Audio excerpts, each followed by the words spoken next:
नमस्कार, first view में आपका बहुत स्वागत है और मैं हूं आपके साथ गुंजन। भाजपा छोड़ कांग्रेस में आए पूर्व मंत्री दीपक जोशी ने शिवराज सरकार को एक बार फिर से आड़े हाथों लिया है। उन्होंने कहा है कि भाजपा जनसेवा की राह से भटक गई है।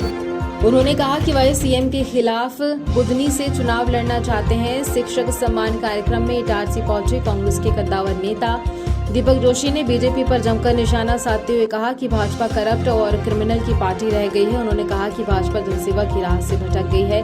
बीजेपी में आज कार्यकर्ता नहीं आ रहे हैं और कार्यकर्ता के नाम पर वह लोग रह गए हैं जो सत्ता का दोहन कर अपने परिवार और अपने आप को मजबूत बनाना चाहते हैं। सौदे के कारण हुआ मंत्रिमंडल विस्तार। दीपक जोशी ने कहा कि बीजेपी के शासन में माफियावाद हावी हो गया है और देवास और भोपाल में मेरे पिता कैलाश जोशी के नाम पर कुछ नहीं हुआ। हाल ही में हुए मंत्रिमंडल विस्तार पर कहा, भाजपा ने हर चीज को सौदेबाजी से जोड़ा और मंत्रिमंडल विस्तार ही किसी सौदे का कारण हुआ है। या तो उनको रुखसत करने का इरादा है या वोट बैंक की राजनीति का। 1.5 महीने में कोई मंत्री कैसे अपने विभाग का समाधान करेगा? जनता के हित में ये फैला कारगर साबित होगा।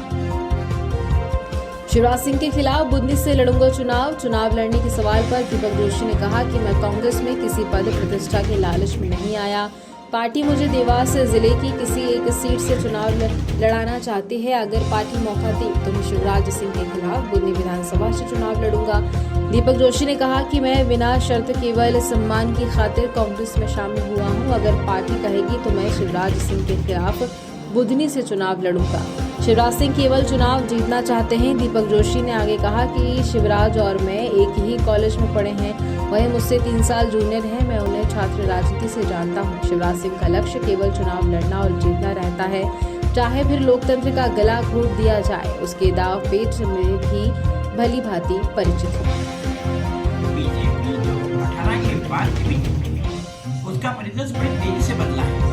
मैं इतना जानता हूँ कि बीजेपी जो पार्टी कैडरबेस पार्टी हुआ करती थी, आज कैडरबेस पार्टी ने होके मैं तो ये कह सकता हूँ करप्ट लोगों की, क्रिमिनल लोगों की और ऐसे लोगों की पार्टी हो गई है जो आज प्रदेश को जो दिशा जनसंख्या बीजेपी देना चाहती थी, माननीय उद्धव ठाकरे, प्यारेलाल खंडेलवाल, मेरे पिताजी पटवा जी, उससे बहुत तेजी से भटक गई है। बीजेपी में आज कार्यकर्ता रहे नहीं है।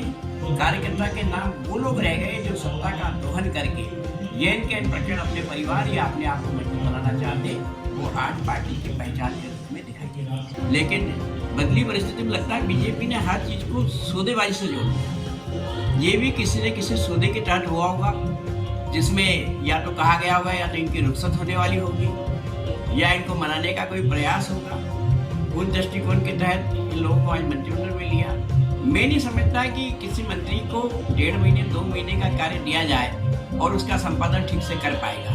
तो ऐसे दृष्टिकोण में सरकार का बोझ तो बढ़ाया, लेकिन जनता के हित में ये फैसला मेरे ख्याल से कारगर नहीं होगा, मुझे ऐसा लगता है।